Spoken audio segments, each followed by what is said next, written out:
Thank you for joining us, chat. We have a very lovely guest today. This is one of my best friends ever. We have been doing these now for about 6 years, and it all started because of a small indie game called Final Fantasy VII Remake that made me crash out in a diabolical way.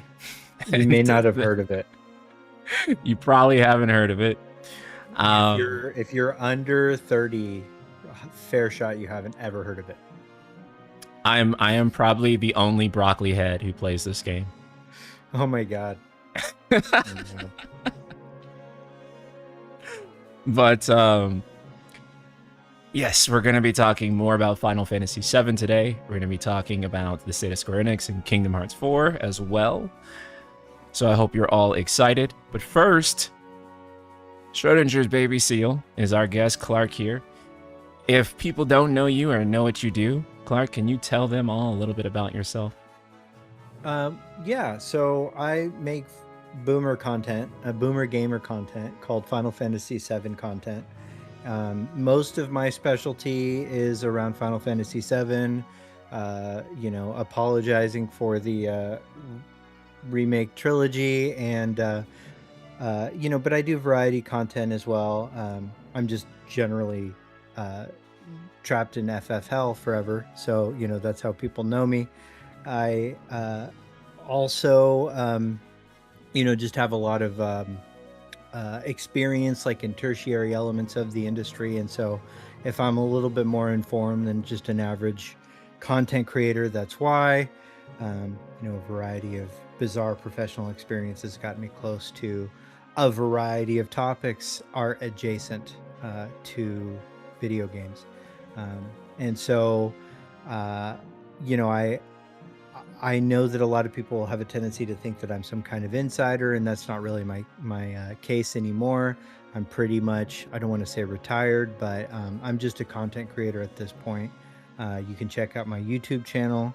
I have a podcast that right now is very centered around Final Fantasy VII Revelation, which was announced at SGF.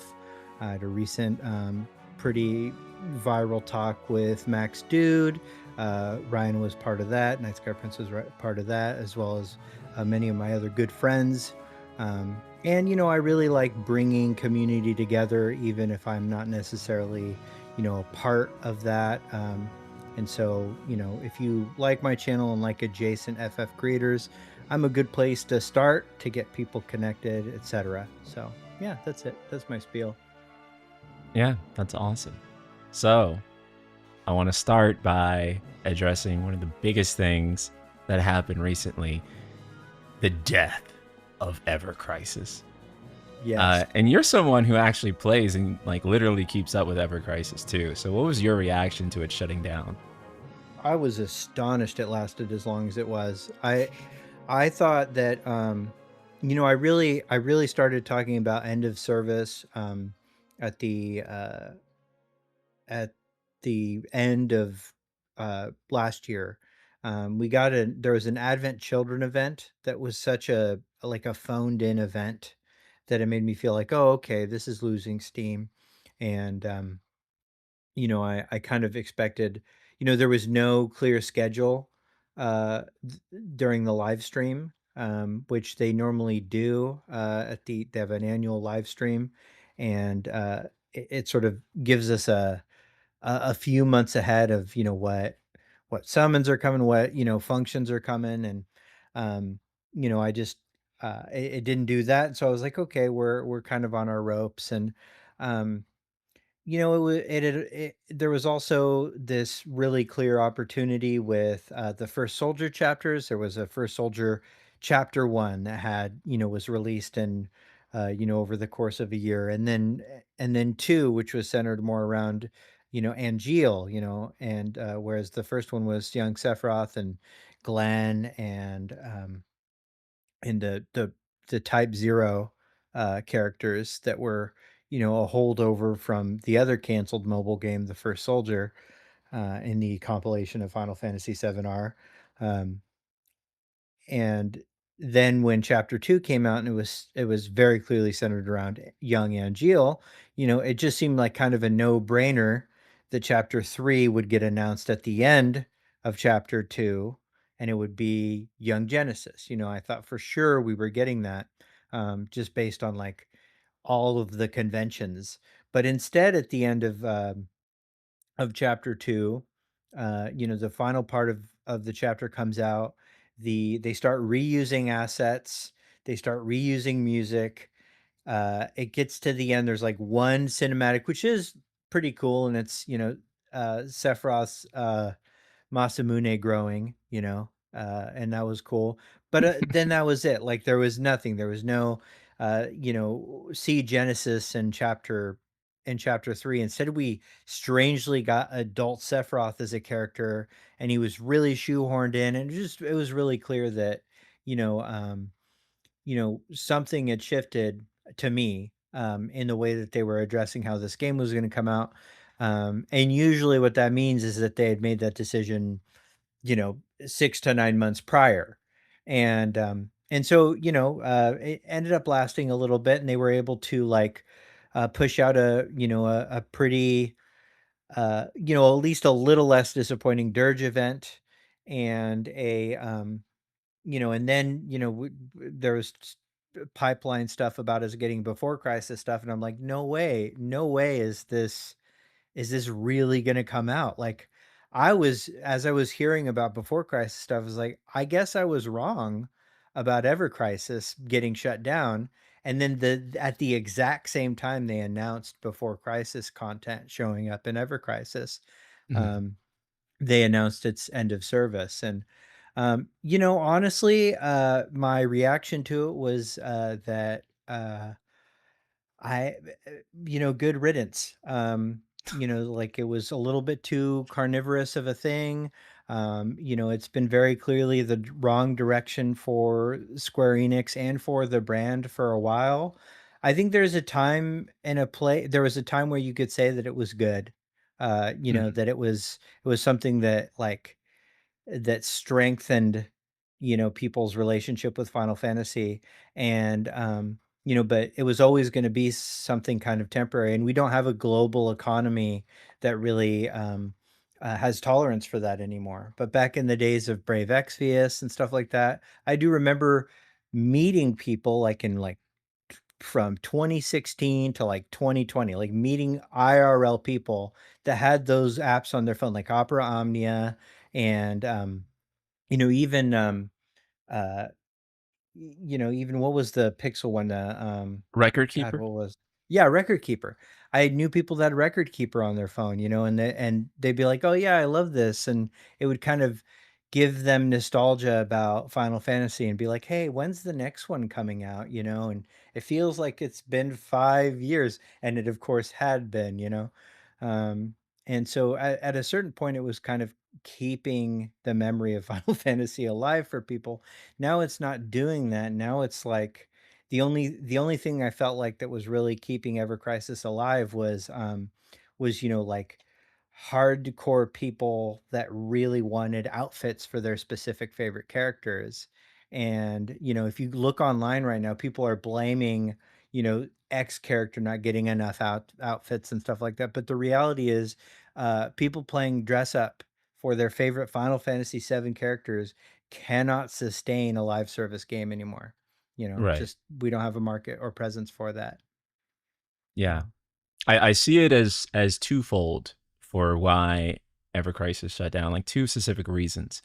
The first kind of being that Final Fantasy right now, I feel like is just at a trough. Like it's just at a very weak point in its brand presence overall. And I feel yep, like this type of gacha is what you do to cash in on an IP when it's at its strongest, right? yeah, So if you look at when Brave Exvius launched, Final Fantasy was like banging at that time. It was just when Remake had been announced and 15 was on its way. And so interest in Final Fantasy at that time was at like an apex. And that was the perfect yeah, time to launch that. And Brave Exvius did amazingly well. It had a 10-year run, yeah. which as far as I can tell for gachas, the average gacha lasts less than 3 years.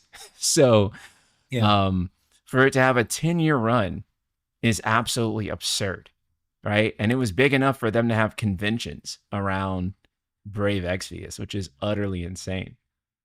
So Yeah. I think that's the difference between launching something at the franchise's peak versus launching a gacha right now. And the other thing speaks to what you were talking about with the market.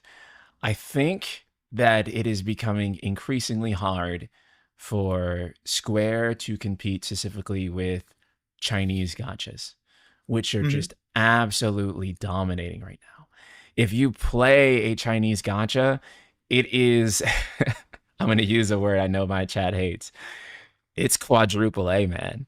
It is like the amount of budget that they are able to spend on things like animations is just out of this world. It's a completely different tier than a lot of the games that Square Enix has been putting out on the gacha front.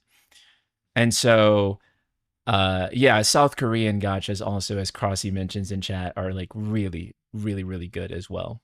And so I Yeah. think that competing with those is something that they have to do. And I look at Ever Crisis, and not just Ever Crisis, honestly, but most of their other gachas that have come out over the past few years. And they're just dated by design, even. Like, they are not something that I could introduce to someone who's really big into Hoyoverse games and expect any sort of conversion there, right? They would look at this and think that it's dated, that it's boring and grindy, um, and it's just not the type of game that, or the type of experience that something like Genshin is going to offer those same people. And so I really do think that their next move is probably making something like that. But even then, I feel like if the Final Fantasy brand is going to be slapped onto it, you have to strengthen the FF brand again. So that means that it all kind of circles back to FF17 being something that we really haven't seen before, that kind of moves the industry forward and really kind of redefines what the Final Fantasy brand is. If you have any thoughts on that. The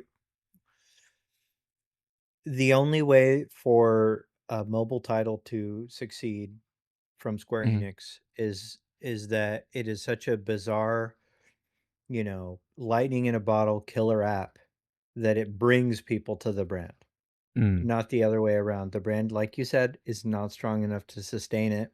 And even if it, like, let's say, let's say, for whatever reason, they came upon, some, fountain of youth style game development method that is just that would put them in the quadruple A, category of design. And they were just to make, like, say, Love in Deep Space, but for, Cloud and Zach and Genesis or whoever and mm. Titus and, all those That'd be a people, and banger, and by it the was way. this the same level of, quality and animation, etcetera, fun gameplay, which Labs has good gameplay.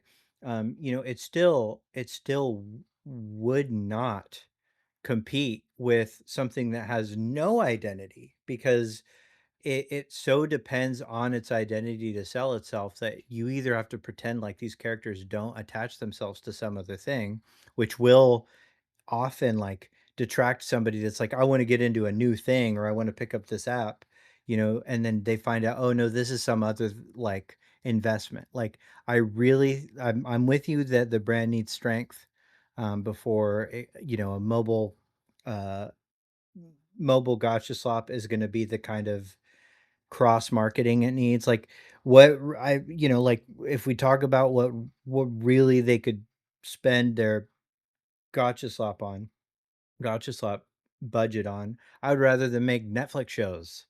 I Yeah. think that's that. They're more Magic collabs. Like, I think they've kind of run their course with that, but although I'm sure that there's going to be additional collaborations, for a couple years every now and then, because of how successful, like the fact that Final Fantasy has collectively outperformed every Marvel crossover with Magic the Mm, Gathering means that, there is still like these untapped spaces for it to go. But mobile is not one of them.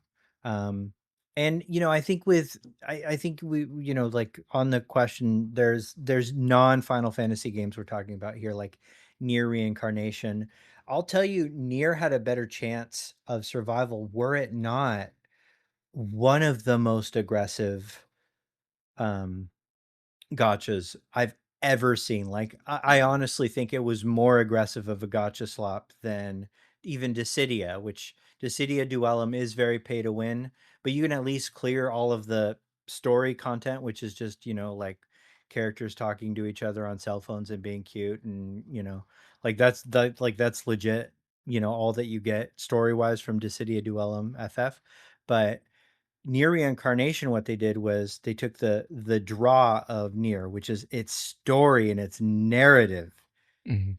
and they locked that behind Gotcha.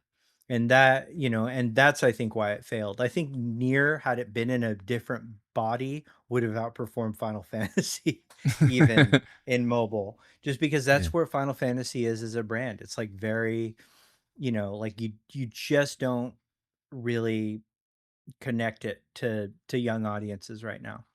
But Mm, yeah. yeah, Rock Howard in chat says that, hell, Final Fantasy 14 mobile is dying in China.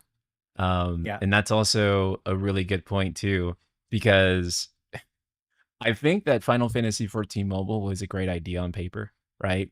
yeah, Because they're looking at things like Genshin and they're saying, could we convert Final Fantasy 14 into a similar experience? And they even like removed the subscriber model from the mobile yeah. and they turned it into a cosmetics gotcha. But there's just no way, I think, that you would look at something like FF14, and of course I love FF14, but um, I just think that from the lens of someone who let's say plays Honkai Star Rail, that they're going to look at FF14 and be like, oh yeah, that looks like the type of game I want to play. Yeah. I just think and this isn't to say that 14 is like a bad looking game by any means. I think it's a beautiful game. But I think that the visual appeal for that audience isn't going to be there. Um, it doesn't really have the type of like character designs and like modern anime aesthetics. I think that that demographic is looking for, and that seems to like really resonate with the younger audience. I do kind of feel that Square is running away from the identity of anime, right? And trying to like, you look at something like FF16 and like there is a deliberate intent there to separate themselves from other Japanese things and other anime things. And I think maybe if you listen to some of the worst voices, that's a good idea. But I think that if you're really dialed into the reality of the situation, where Gen Z is, where the industry is currently, I think that actually they should be utilizing that more than ever, right? Like that should actually be their key to unlocking that growth. Well, and it's wild because they actually have a corner on some of the best anime in the world. Like, they are the producer of Mhm. some of the best anime that's ever been made. I mean, like, FMA, like right now, the Apothecary Apothecary Diaries. Diaries is Yeah. huge. Um, so they are not, they have a lot less red tape to go through to kind of tap those markets, than say even Capcom, which has really divorced itself from that identity. And also, um, they do have, I think, Japan is still uh, a very loyal Final Fantasy country. Like, Cloud and Tifa are still very high on favorite characters. They rank up there with like Mario and Link, like they're top 10 characters still. Like they probably wouldn't even hit top 20 in the West, and so it is impossible to divorce that from, their identity. But you are right. They're like trying to hit this other, market. And but I think where you and I don't know if we differ on this. It's just I don't think that that's necessarily a mistake. I just think that if you're going to do that, you have to recognize that, if you're going to target the general adult base, you better come correct. Don't come with, something super sloppy. Like, and I'm not saying Final Fantasy 16 is a sloppy game, but I'm going to say that it touted itself as, a very you know, as like something that was a big risk, but it realistically was probably the safest game they could have made. It was so reactive. Like they used the same combat system as, something that had peaked 5 years prior, using a genre that had peaked 3 years prior with the Game of Thrones thing. And, it was very reactive. And um like cinematic gameplay had already, not that, that there aren't good games that you would consider cinematic, not like, God of War is gonna, suddenly stop selling, you know but there was a cultural pushback to games that played like movies, when the game came out. So it ended up being like this very safe and reactive game instead of something that was pushing anything forward, and so I don't think that, especially in an economy where the only people that can even afford to game are, people over 25, um, you know, or the independently wealthy. Like, I don't think it's a bad idea to target them, but if you do recognize that they have more discernment, and they have more, like, I think they just will generally reject things, that don't feel authentic. And I'm not saying that Final Fantasy 16, I still have a soft spot for a lot of Final Fantasy 16. I think it was one of the best performed games of all times. I Mm. think, it launched Ben Starr's career, and I think that's really good because I think he's good for the industry. He's an advocate for the industry, Oh, and I love 100%. him dearly, but and there was a lot of good stuff that happened there. But again, it's just sort of a example that, like, okay, maybe your targets ought to be, something that's more in the, the firm triple A and not quadruple A target, and younger. Or if you're going to hit, like, hey, I want this game to be for everybody, I want this game to be for 25 and up too. uh, don't come with a 5-year-old typeset for a game. Don't do that. Right. I Yeah. I feel as though touching on like kind of like should they lean into being like Japanese aesthetics or being more Yeah. Western? I think that they could technically go either way. I just find it a Sure. little bit harder for them to, in an authentic way, accomplish leaning into the Western aesthetics, you know? Whereas I feel like if they really lean into what is more true domestic and that they kind of grew up in, it'll be a little bit easier to create works that are compelling. And just how popular I think Japanese subcultures are right now, that it's a lot easier to say we're doing that, but we're giving it a AAA budget. And I think there's Yeah. going to be an inherent appeal in that on its own right. And I Yeah. do kind of think back when you look at what was called the golden era, where Final Fantasy 6 through 10 were coming out, then I think that's kind of exactly what that was. Is that we're going to take these really Japanese concepts and we're going to give it this massive AAA budget. And especially relative to other Japanese games, if you like the style and the coolness of it, um, we're going to give it the type of budget and production values that are going to skyrocket it to the moon and back.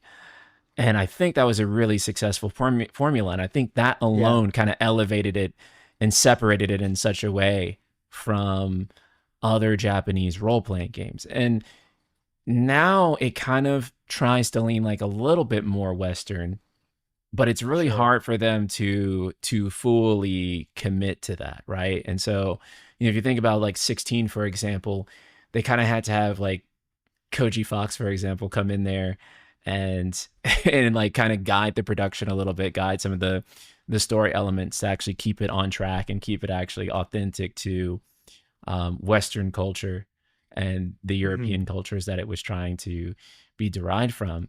But I think as I play like Type Zero right now, which is like absolutely one of the most Banger. Banger. Japanese, yeah, like the original Yeah. PSP version. Look, I'm such a nerd. Yeah. I actually have like the physical copy like right here on my desk, by the way. Yeah. No, that But gives you a like, bunch of moral leverage right now too. yes. But what's so interesting though about this game, I think, is that Mhm. even in the Western logo, Yeah. they have kanji, right? They have, I was gonna say Japanese tech, technically Chinese, but you know what I'm saying. It's Japanese writing per se. In the logo to emphasize that, it's not Western. And I think that's actually like okay to do now. I think that a lot of it is Yeah. like a lot of the place that they're coming from is from a position where they're looking back at the previous eras where it was not okay, right? And Yeah. some of this stuff takes so long to get out that when they planned all this stuff, it was from that era, and now it's actually rolling out.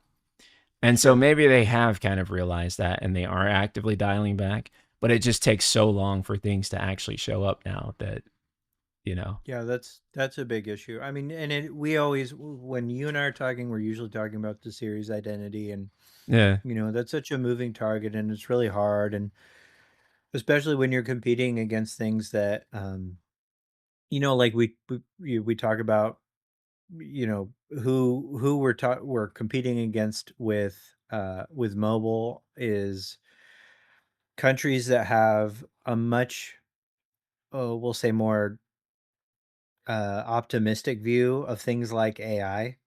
Mhm. Like the amount of AI pushback you get when marketing the West is pretty severe. But if you're, there's other countries that really celebrate it, and so we have to compete against that too. And so you try and generate an identity, um, and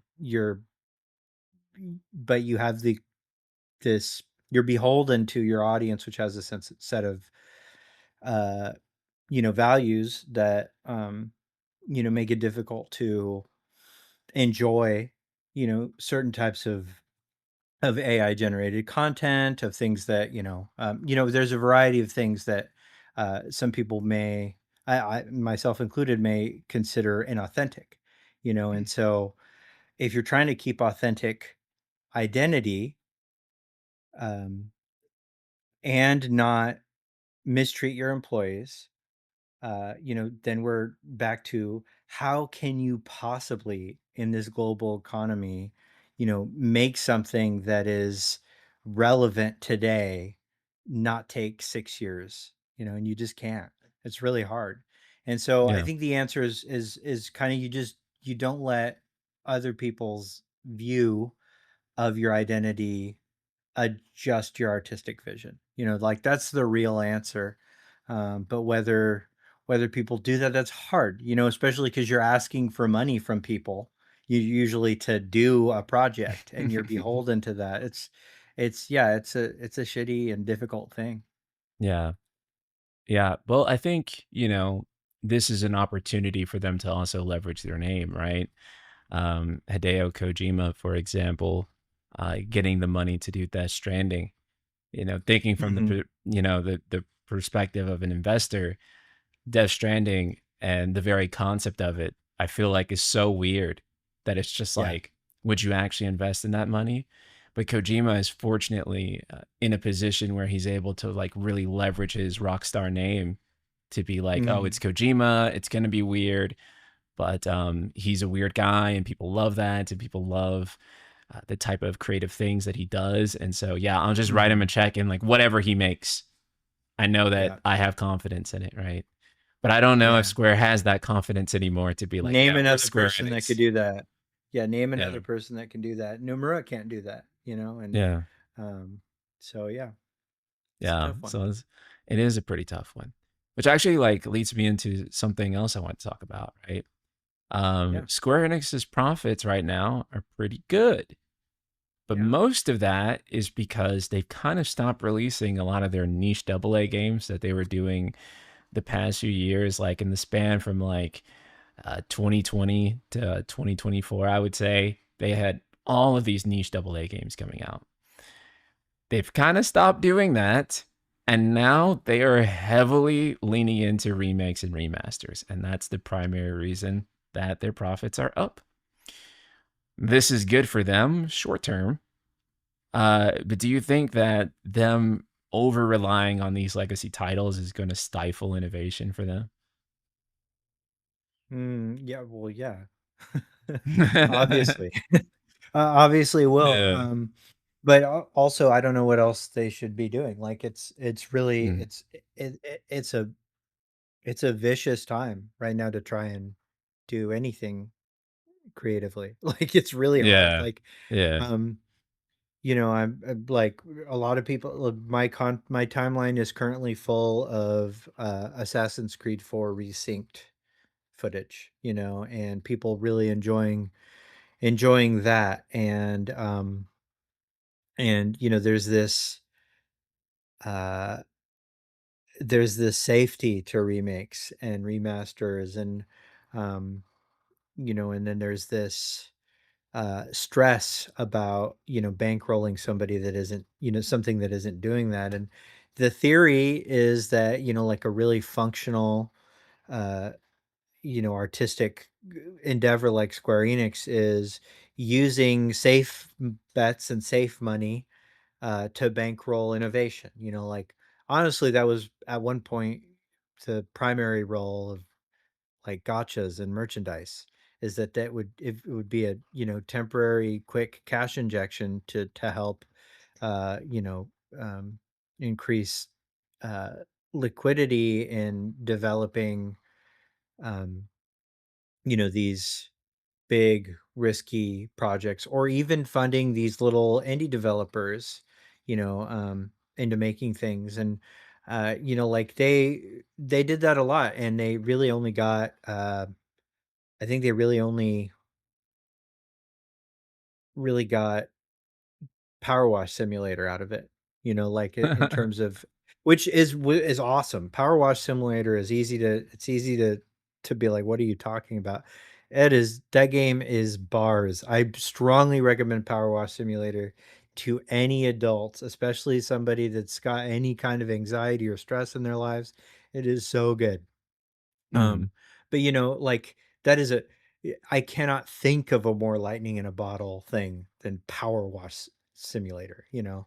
And you know, that's theoretically what you should be using these gotchas and these, you know, uh and even merchandising you know, money to do, is help liquidity to take risks to grow the company forward. But it's hard right now because nobody knows what the future of gaming really looks like. We're in a mature market for console and PC gaming, and a lot of things could change the structure of games. I mean, Grand Theft Auto 6 could completely revamp gaming as a thing for years. It could have a year's worth of impact.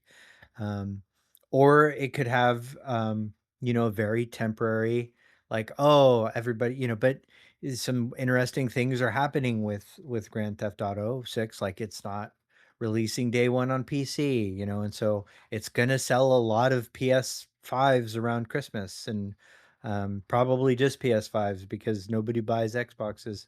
And you know, and then people are going to have a console, and then what are they going to do? Are they going to see what else is out and check that out? And hey, I remember RPGs. What's Final Fantasy Resonance? You know, is that going to happen?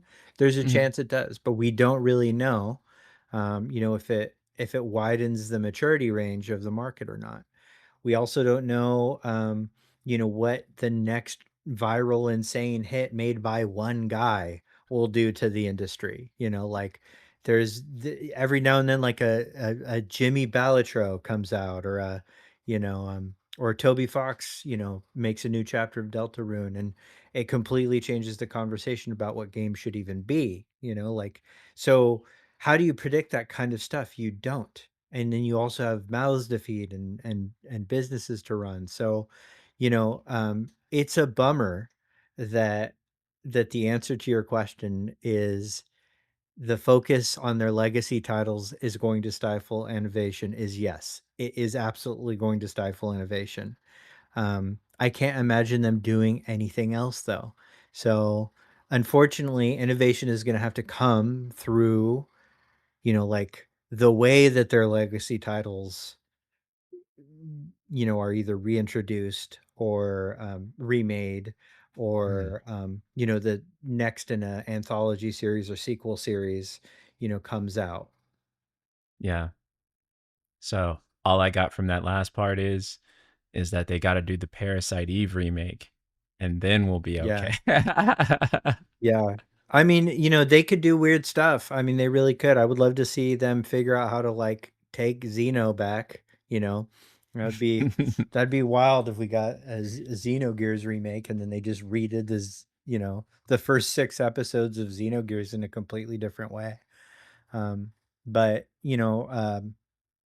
like there's even, I think, risks with that. I think the HD 2D sort of remake of Live Alive, is a good example of this thing. It's like that actually did really good in Japan, like really, really good in Japan, Mm, and virtually sold nothing over here. And so again, it's like uh, you go. They even have to be selective about what legacy titles they bring back. Because you and I know what Parasite Eve is, but I could talk to my neighbor who's 27 and he'll have no idea what I'm talking about. yeah.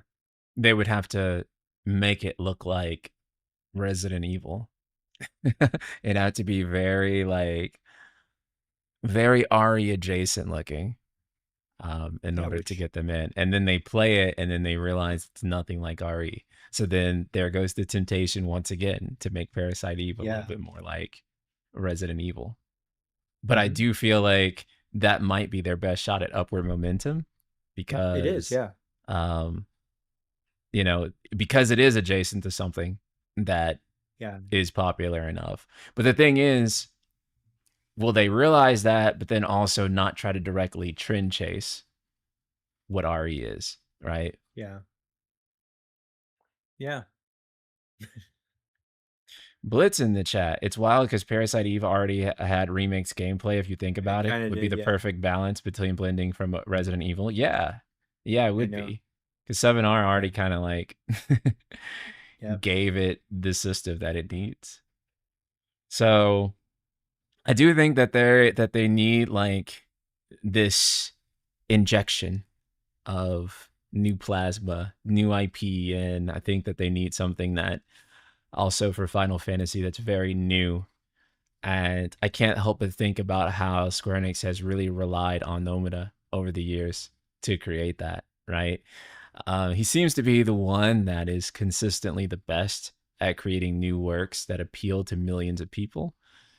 And I feel like, I mean, I don't even want to say there's been an absence of it because the 7R series has been kind of filling that void.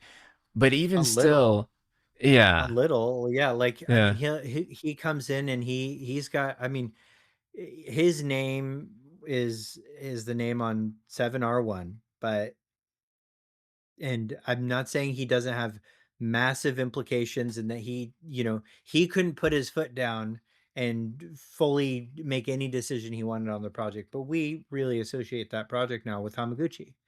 um hmm and on the subject of Nomura, I think a lot of people, and I hear this a lot from a particular brand of viral negativity grift, that where things really went sour was when Sakaguchi left, hmm for Square Enix. But I disagree, because Kingdom Hearts 1 and 2 were fantastic for both the brand of Square Enix in general and Final Fantasy and Kingdom Hearts, you know, where I think the, if you're really going to mark like what was the actual downward shift, and there was upward momentum at the time that kept going, but it slowed and really started to drop. And I think it really had to do with, and you're going to love this, Versus 13. Let's Versus go. 13, He when said it, Versus chat. 13 when Let's Versus go. 13 was taken from Nomura, that was the most instrumental direction change in the Final Fantasy namesake brand and its Mm, injection on the planet. So yeah, fucking based. Let's I go. know. Let's go. I invited him on here to tell the truth, and he did Just that I did it. it. What else is there to say, chat? What else is there to say? Um, Obviously, I agree. I kind of Mhm. think that that is when he was like really creating like this new IP in such a. I mean, he was just on fire at that time, right? Because he was coming off of Kingdom Hearts 2. Um, he was also a lot more involved in the creation of this game, Type Zero, Yeah, than I think a lot of people will give him credit for. That was yeah, like him collaborating with Tabata on that is actually why Tabata was kind of subbing in for him with Final Fantasy 15 in the first place, because the initial idea is that they worked really good together on Type Zero. And so I feel like they have this void that um of his presence making new things, right? Because obviously he has been involved with Seven Arm, but he hasn't had like his new big thing out in a while. And I feel like that to me has been a little bit also responsible for kind of a decline in the Final yeah, Fantasy brand. yeah. Because people, I people, it's not to say that other creators and other artists on there aren't, popular too, but I think people look for his appeal. Yeah, and I mean, I love Expedition 33. So please, don't come at me. Reminder that I am the first non-developer to break 1 billion damage in Expedition 33. I was the uh first consumer to beat the internal damage record of 3.4 billion damage on Expedition 33. I beat Sandfall Eoris's internal record. So I love that game. I broke it to death. So I'm not saying this from any point of like, one's better than the other, but I'll never forget when they did that collaboration um, and you know Nomura like penned in this art, this Expedition 33 art, and Mhm. he probably did it on a paper towel, in his bathroom, and then sent it in, and it looked so good. I think it kind of reminded me that just he is casually such an unmatched artist, and he really has like this sort of raw animal artistic talent that I really do miss. Like there's nothing unsoulful about what he touches, um, and yeah, like it to the point where it got kind of memed and turned into this thing, and people make jokes about it, but God, does it feel like it's really missing from the universe right now? Like I It does. really miss that feel. Yeah, It does. It does. And yeah, that's why I'm so happy that Kingdom Hearts 4 is coming. It was yeah, actually one of the most successful reveals during this year's E3 season. 100%. Yeah, And, part of something I've been thinking about recently was that, FF characters were used in Kingdom Hearts initially to popularize Kingdom Hearts. Do you think it's time for Final Fantasy characters to show up now, but for the opposite purpose, to have Kingdom Hearts 100%. help repopularize Final Fantasy characters? You know? 100%. And Yeah. like in my estimation too, I think that like the news that just dropped today, by the way, is that looks like D23, the Disney Mm. Expo, is going to have a Kingdom Hearts panel. And the big eyeballs to that. Um My guess, and I mean this legitimately, is that that will have more buzz than anything Marvel related at D23. Like there is a hunger and thirst in like the Disney fandom for this, let alone the video game fandom. And the Disney fandom's a lot bigger than the video game fandom. Hmm. It's a big serious thing. Like when I talk to the youths of today, they much more recognize Kingdom Hearts as a brand, than they do Final Fantasy. And I think it's time, like you said, like, I know that Kingdom Hearts 3 had the very controversial choice to try and generate its own, um, identity. And as a result, it, shied away from inclusion until it was DLC time, for Final Fantasy characters. And I wish they hadn't have done that initially. I think that it's always been inherently part of the way that the the IP functions well. But now we're in the spot, like you said, that you know Disney, the Disney adult, they're gonna show up for Kingdom Hearts in droves. It's now more accessible because it's on Switch too, and so it would be a really good opportunity for there to be like, Hmm. some strong Final Fantasy crossovers, particularly for games that are out now. So I know people are tired of seeing, Cloud and Tifa and Aerith and Sephiroth in the game, but they need to be there because Final Fantasy VII Revelation is coming out this year, and Final Fantasy 16 came out several years ago and isn't going to be on the Switch too, and we don't know if Final Fantasy 17 is even in production at this point, so I yeah, would hope so.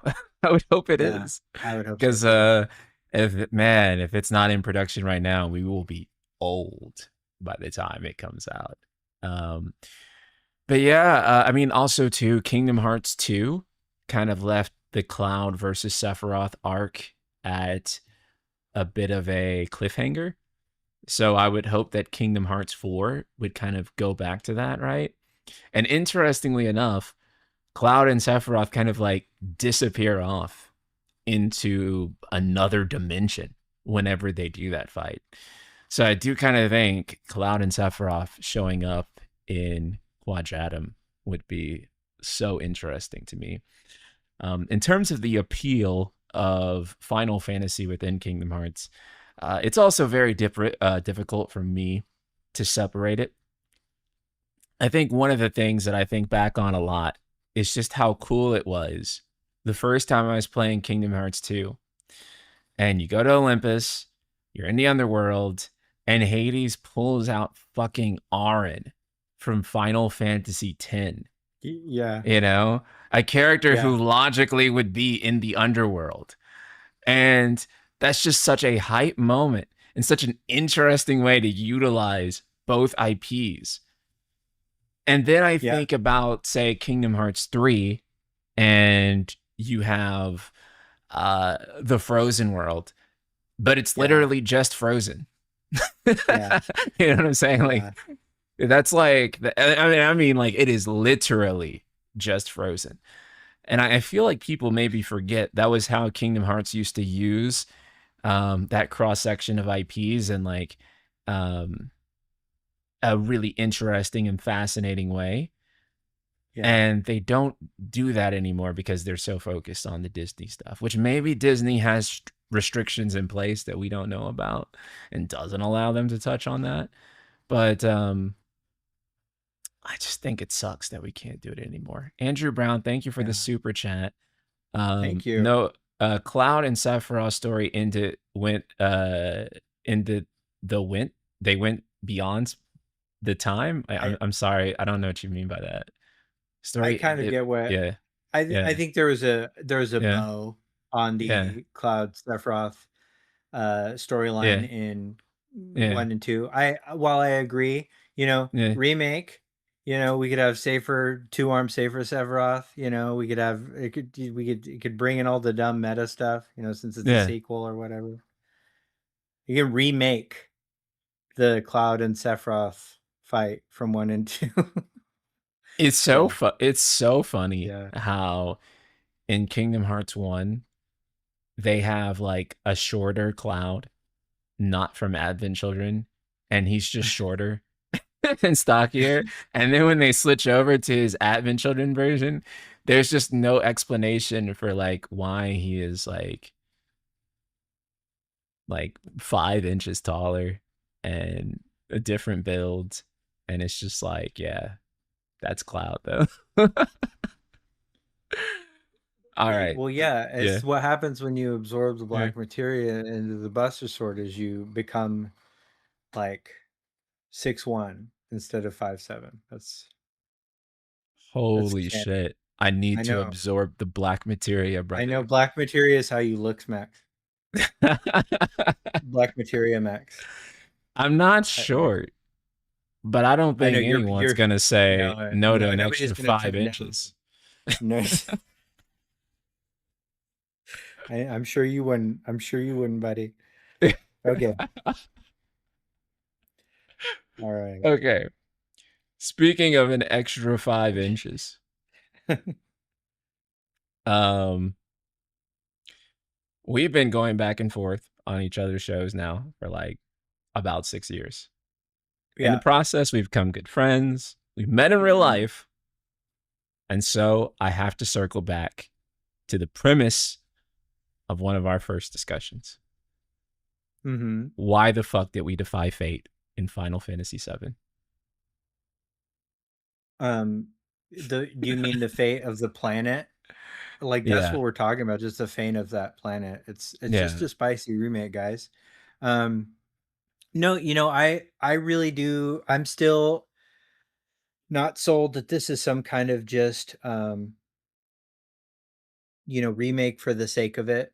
I do think that there is at least enough symbolic uh, uh, messaging in the game to let us recognize that there is this conversation that the developers are having with the fandom about the nature of memory, the nature of fate, the nature of all this stuff. And I do think that it will ultimately result in a way that adjusts our overall experience of Final Fantasy VII, and so I do think that we are defying fate for a reason that will get um may not satisfy everybody. Like it's a really hard thing to do. Um but I think anything they do is better than nothing at all. Mm-hmm. In terms of whether this meta payoff has some literal link, like it's literally, uh, Sephiroth from the future, and Aerith having a chess match that allows for, Final Fantasy VII to have a different ending point. Or if it's just, it happens to have a different ending point and maybe doesn't necessarily connect to the Advent Children canon the same way.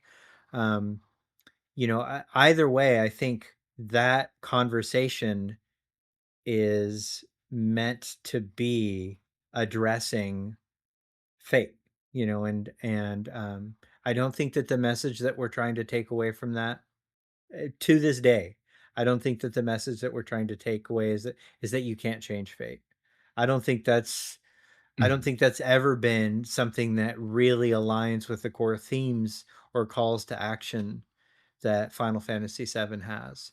Um, I could be wrong, but it would be almost like an ironically sad way to end a story that has so much commentary on capitalism, to make this such a soulless exploration of just taking the same people's money twice. Like, I really think that there'd be a dark irony to that, and I don't think that's what they're doing. Right. But if I'm wrong, I'll turn harder than any of us. You know, I think Yeah. I think you know that. I think there's a solid Uh-huh. chance that I think one of the things that's happened in our long relationship too is that um, you know, you have been freed of expectations. You have been, you know, you've faced several ego deaths in your journey with this, and you're kind of along for the ride now. I am less so. Like, I really do need this game's messaging to be on point. I need it to hit in some sort of way. It doesn't need to hit in the exact way that I predict. I don't give a shit about that. I, in fact, would like it not to. I would like it to surprise me legitimately. You know, that Mm. would be the biggest gift it could give me. But I think as a result, I'm going to be harsher on this game than you are. You know, I I agree. think, yeah, and also I think you're just looking at it like this is going to be a really fun video game, and I really need Square Enix to step up with the in the fun video game department.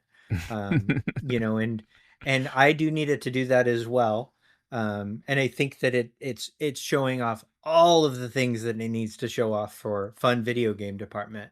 You know, Mm. like it one showing off video gamey stuff at Summer Games Fest was a really solid choice. You know, like yeah, like you know, there was like the opening. If you compare this to the opening video, the teaser trailer for Rebirth, it was like it was cryptic discussion and Zach walking Cloud into Nibelheim. And it is the most online fucking commercial imaginable because nobody knows why that's interesting at all unless you are so deep in the woods of the fandom. You know, if you were to show that at Summer Games Fest, people would be like, why is that interesting to me? It's not at all. You know, Yeah. instead, what they showed was they showed like no mystery box stuff. There was like a few whispers and a yellow flower for like a second and a half, but it was mostly people doing Fortnite shit and beating up stuff and showing off cool monster design. Like there was virtually nothing in there that was really meant to feed the people that were super invested in the question of whether this project diverts or not. You know, like Mm. there was no food for that for those people because those people are like 1% of 1% of the fandom of the target market. You know, instead it did the video game thing, which is its target market, you know. Mm. Yeah. Yeah. I think there is something really cool and unique about showing people that this is a video game where you can fly across the entire world, not just an island, but the entire world on an airship. And at any point, you can jump down and explore the environment. And I think that that's super cool. And I also think that the weapon fights are something that's also fairly on the unique value proposition side of things. And so I feel like emphasizing those traits is going to appeal to a lot more people than just being like, you already know what Final Fantasy VII is. So we're just Yeah. going to like show you the characters and a logo and you're going to be excited and it's going to break the world. I think that that's what they did with the first trailer and it worked because the Final Fantasy brand was at that point where you could just show the back of Cloud's head and people would be like, ah, you know? And I think that now that doesn't work. So we kind of started at a different position and we've ended at a different position. And so I think that they were really smart to respond to that in the way that they have now. And I want to give credit to Hamaguchi for really taking control of the PR here. And I think Hmm. um, what he's shown is a tremendous awareness of just not only where Final Fantasy stands as a brand in the world, but also um, concerns within the fandom. You know, like every single interview, he's tried to really say, look, um, ignore previous instructions. I'm the captain. I'm telling you, you know, the all of the core marketing of the game, you know, the unknown journey, you know, defy fate, defy destiny together, all of that stuff is still completely in play. Listen to me, Hamaguchi, you know, you know, I know you may have heard things said by another guy, Kitase, who works for us sometimes, but listen to me. There are no guarantees. We have not guaranteed to you that this will link up with Advent Children.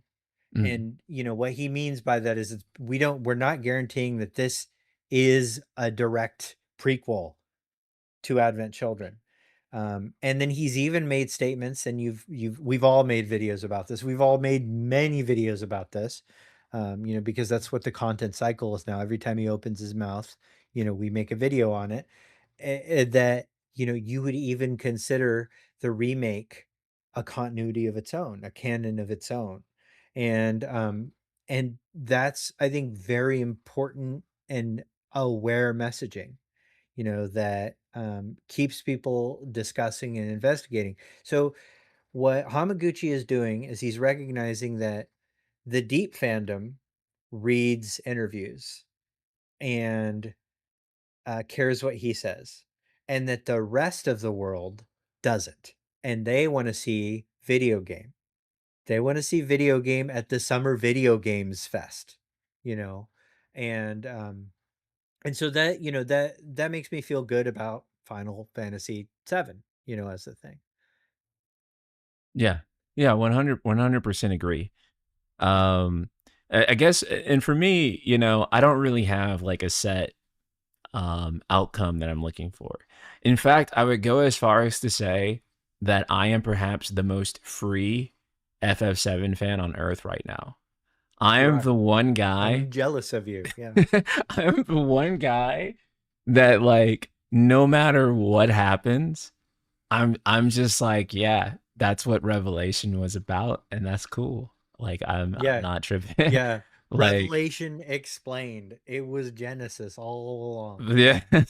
Yeah. I mean, like, because I mean, like, literally anything. Like, they could do, like, oh, characters who died are now alive, or they can keep them dead. And either way, I'm like, cool. Yeah. They can go in pretty much any direction. It can be a remake, an Evangelion rebuild, a sequel. And I'm like, yeah, cool. Let's do it, man. And I think it's funny. Chat, I challenge you to go back and listen to our discussions from like 6 years ago or 4 years Yeah. ago. And how very outcome dependent I was during those discussions about like what I feel like needed to happen. And now I'm just Yeah. like, hey man, it's all good. It's Yeah. gonna be okay. And I Yeah. kind of, like you said, you know, I think I'm going to like Revelation more than a lot of people do because of how Yeah. free I am. And I feel like a lot of other people will definitely be crashing out with regards to it because I think that no matter what they do at this point, Hmm. somebody is going to be really mad. Yeah, and you know, I'm so deep in this thing that like I kind of need that. Like there's a couple of outcomes that if they happen I will crash out. Admittedly less than most. You know, admittedly I've inoculated myself to like a lot of different things. There's a lot of ways this could go.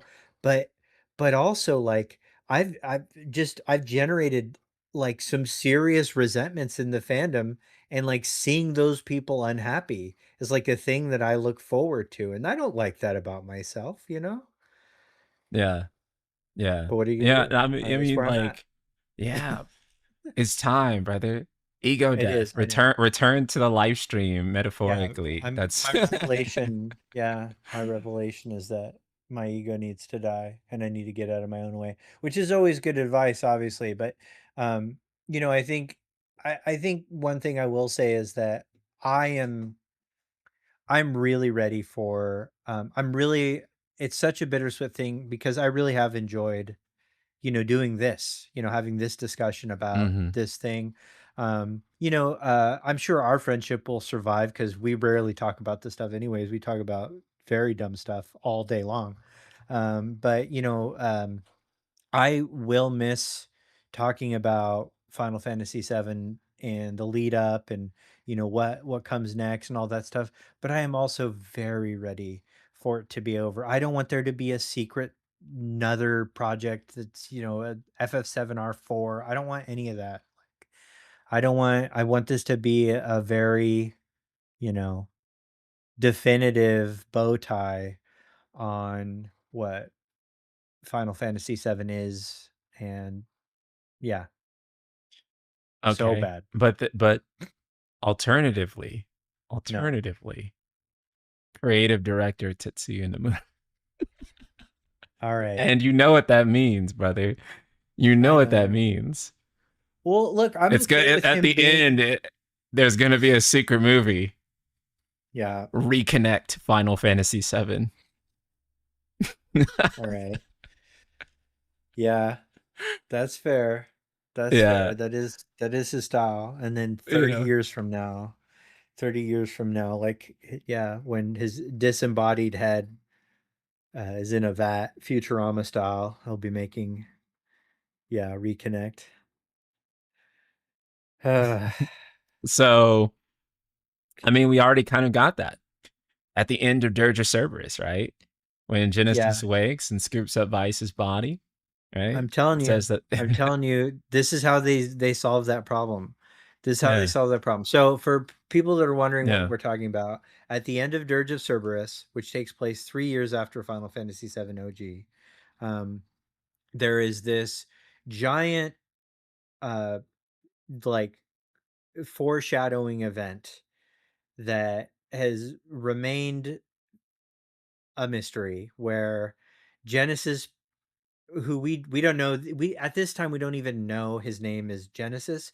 We just know that it's J-pop star Gact IRL yeah. picking up Vice's body. He hadn't been named yet. It was just G, which we all assumed was for Gact because that guy's name is Gact. Why wouldn't we think that was Gact? And so he flies off with Vice's body, and then the only reference we get to that is um, like a year later, when Crisis Core comes out, and Vice instead picks up his body when we find out that he's in fact Genesis, and it's this whole thing. And uh, I think one of the things that would be a added bonus to, you know, this timeline or this continuity having a different path, even if it generally resolves similarly with character fates, is since we're going back to Deep Ground guaranteed, and we pretty much have confirmation that Genesis is in the game. There was a Billy question, um, Mhm. where Hamaguchi was asked by some guy there, like, is Genesis going to return? And he didn't, like, he just like looked dead at the camera, you know, office style, and was like, you'll have to wait and see, you know, basically saying, yeah, he's going to be in there. So, like, the one thing we'll say is that if this doesn't lead directly to that continuity, they never have to clear this up. They never have to. They never ever have to.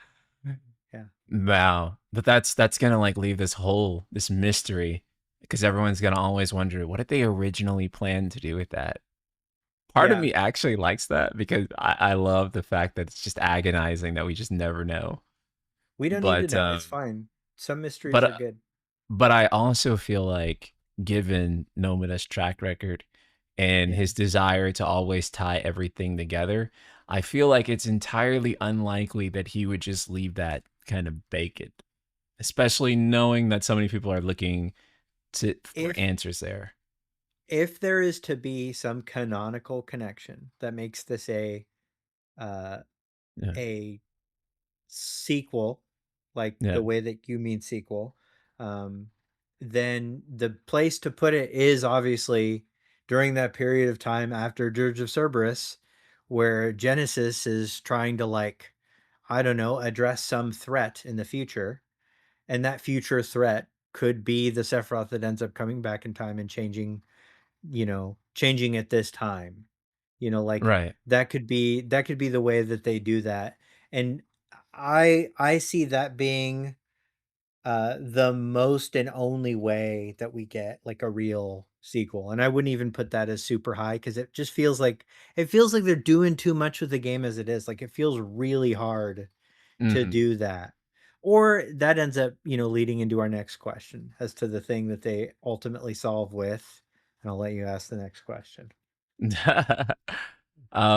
Which would be, do you think there is going to be DLC for Revelation? And if so, what do you want it to be? I don't want it to be that. I would like that. I would like that answer. I would like that to be something that gets resolved within the core narrative. And I think they're in they're in pretty deep with like locking uh pieces of the lore behind lost technology at this point. Like before Crisis has always been lost technology, and then it gets announced on technology that is getting announced as soon to be lost. It was like the choking on so much irony. And so I don't think DLC will be lost technology. I think it's probably more it's easier to salvage, and then there's always YouTube and recording and stuff like that. But still, there's I don't like it. I like you to be able to play through the games, and um, what we're talking about though is there's that Epic Game Store leak, and I do think that you always have to take that kind of thing with a grain of salt, because when you register a game with Epic, um, if anybody's ever tried to do that, there's a form, and it is good practice to just sort of submit possible DLCs, so that you have that as kind of a placeholder. Um, that said, some of it has specific wording like a story season pass, and that's certainly all the rage these days. People would be real upset about it online, but there's it's always this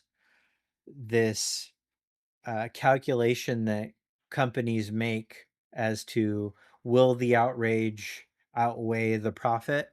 And the answer is very sadly often no. And so there's a chance that they're doing something like that. But I would hope that all it is like pre-order bonuses, because pre-orders are sadly like they're things that help.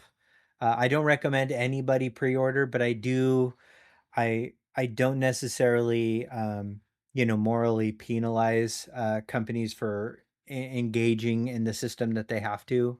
Um, but pre-order bonuses are always usually something that's like, oh, this is cosmetic or this is interesting, but it has no real value to the game.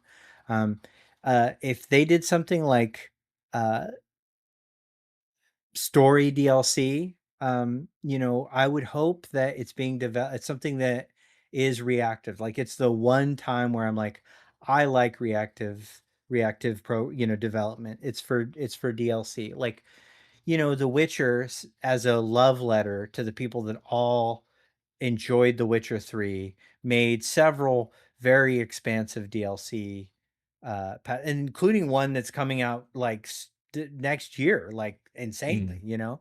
and that's a different deal than them developing a part of the game that they then price lock behind DLC.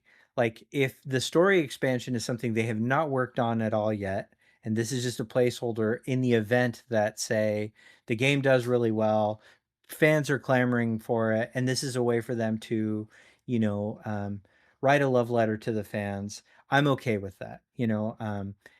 Wrong place to put stuff there is like important story details, like is this a sequel or not, should not be behind fucking DLC. Like honestly, things that connect it to like fringe compilation stuff is really where it should be. Like if we're going to get more Dirge stuff, put it there. Or if we're going to get young Sephiroth story, I know a lot of people are like, we got to get the young Sephiroth stuff, instead of the Zach stuff. I would actually rather like us just focus on the stuff we've got right now, resolve Zach, resolve the dream worlds, resolve the choices stuff, resolve Stamp, resolve the fact that we've got most of the plot of the game still left in the third act. Like resolve all that stuff first, and then put the fringe compilation stuff like young Sephiroth and maybe Glenn stuff in DLC that they develop after after the game is released. That's what I want to see from it. 100%. Yeah. Josh Z, I want to thank you for this super chat. He asks, Yeah. what do you make of Hamaguchi confidence about Revelation, especially in comparison to his nervousness about Rebirth? It's very interesting to me. I thought he was confident about Rebirth. I think the only time I saw the developers nervous was with regards to Rebirth's ending. And I think they knew that Rebirth's ending was not going to be well received by a certain amount of the audience because it was Yeah. taking some pretty wide swings. And I think people expected to see a pretty faithful adaptation of Aerith's death, and they did not get that with Rebirth. So I think that was the only Yeah. nervousness I really sensed with Rebirth. Um so, like there have been times where Hamaguchi has said, I was really nervous to see how people reacted to this or that. And he has kind of changed his tone, and I think that's more that he's become. I mean, personally, I think that's more that he's become a confident head of Creative Studio One. I think that has more to do with his PR chops and his professionalism than anything. Although the one thing that is standing out is he's talking about how he's played through the game, 44 some odd times, and that there's one scene in particular that makes him cry every time. Like him having an emotional reaction to something is is an interesting sales pitch, but I'm still not going to put it too far beyond the fact that he's a pretty passionate guy. Like, I'm not sure if you guys recall, he was choking back tears, on the Game Awards stage. I Mhm. think he really does care about this stuff. Um, and so I don't know.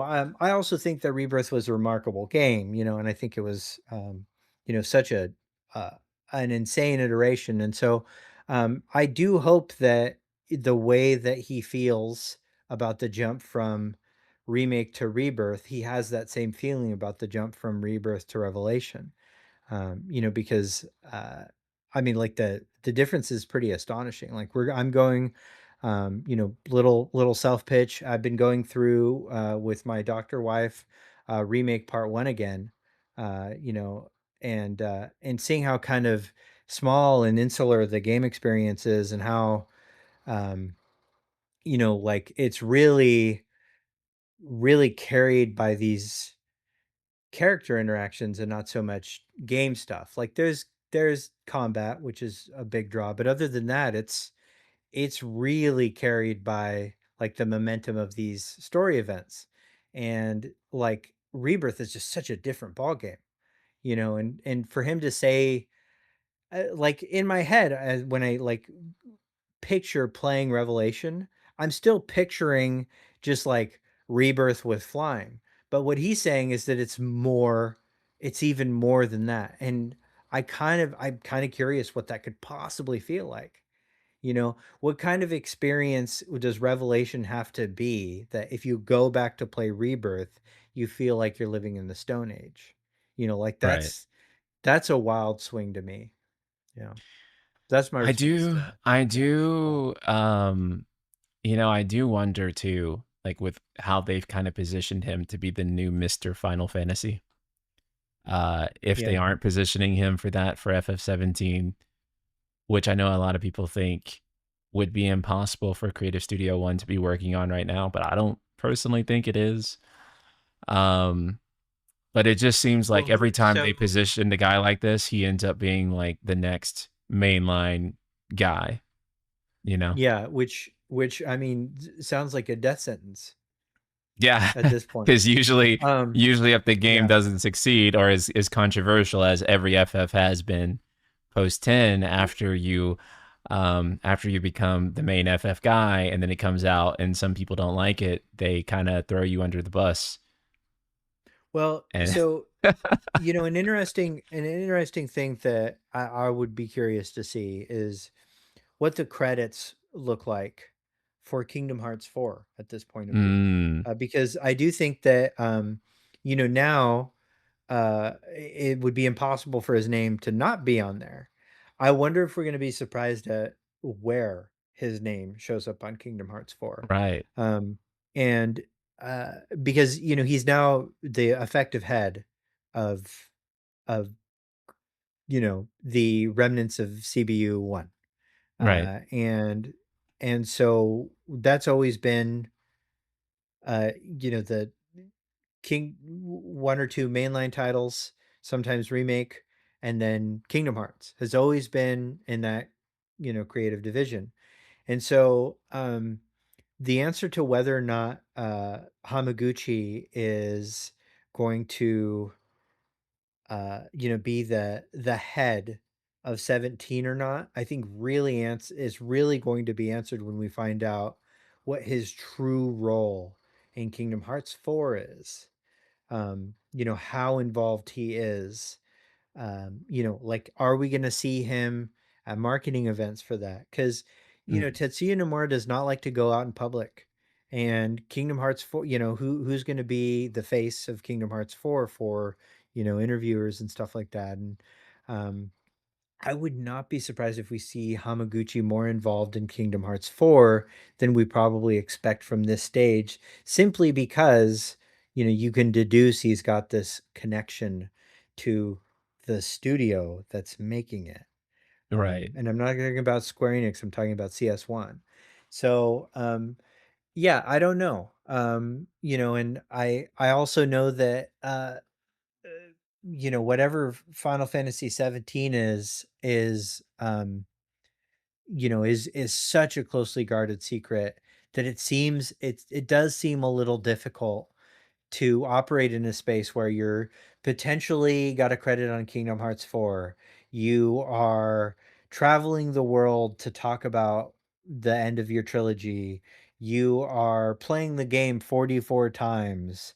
You have a family, and you're making Final Fantasy 17. So I see why people are maybe like, he might not be that involved in it. I can see the pushback. But, we've been surprised by things before, like that. Yeah, Yeah. So I don't know. yeah, I'd be really interested to see what they're doing with that. yeah. I think I still think that this, as much as it bummed me out that the last numbered title would be 16, I really do think this is the time to ditch numbers, It personally. probably is. It probably Yeah. is, and I do hate it Yeah. because I do love the number, and I am an unk, and I want that Yeah. number there because that number feels so satisfying. It has, history behind it. It's very rich in Yeah. that sense, but marketing wise, it's probably time to ditch the number. Um, Yeah. and I know no one likes that. I personally hate it, like I said, but Yeah. I do think that 17 will be the first one to make that attempt. And I'm really curious how they'll try to like actually set it aside from other like spin-off titles because unlike say like Resident Evil, for example, I mean Resident Evil obviously has plenty of spin-off titles, but I don't think anywhere near the amount that Final Fantasy has, or God of War, Y- for example. Like Yeah. there's nowhere near the amount. Yeah. And they also Yeah. perfectly crafted their plan to escape numbers, right? Yeah. And that's by, making a decision uh th- 3 titles ago to Hmm. start, you know, incorporating the number into the title cleverly, to the Hmm. point where we ship of Theseus the whole thing, and there's no X in the letter, or there's no letter X in the word requiem, but we all know Yeah. that's 9. And then one of the questions that Summer Games Fest that I found answering is, like, I asked, why did you drop the code Hmm. from the title for Code Veronica, and why is it just Veronica? And um and because they wanted to distinguish, because the word code just made it sound like a spinoff, and they wanted to make it clear that this was more akin to a mainline title. And so now they don't even have to follow that convention anymore. They're free of it. They're Yeah. totally free of it. Like there's a bunch of people that are gonna play Veronica and be like, uh, have no idea that it's a remake of of a of a bizarre branching path in the history of the Resident Evil, you know, franchise. And so Yeah. um, that takes a lot of foresight, planning, and confidence, and multiple development teams, quick turnaround time, probably your own fucking engine. Like there's a bunch of stuff that goes into being able to do that. Right. And that's hard. It's really Yeah. hard for Square Enix in its current developmental position to do. Right. And like you said with like RE7, right? That's where they started to realize that and locked into it. Whereas I Yeah. feel like if they do try to do that with 17, it's like they're looking and they're like, oh shit, they're dropping the numbers. Dev Yeah. team, drop the numbers. We got to drop the Yeah. numbers. Everyone's doing it. Yeah. So I feel Yeah. It like, once again feels reactive. It once again yeah, feels like a Game of Thrones thing. Yeah. yeah, Yeah. and so it's a tough position.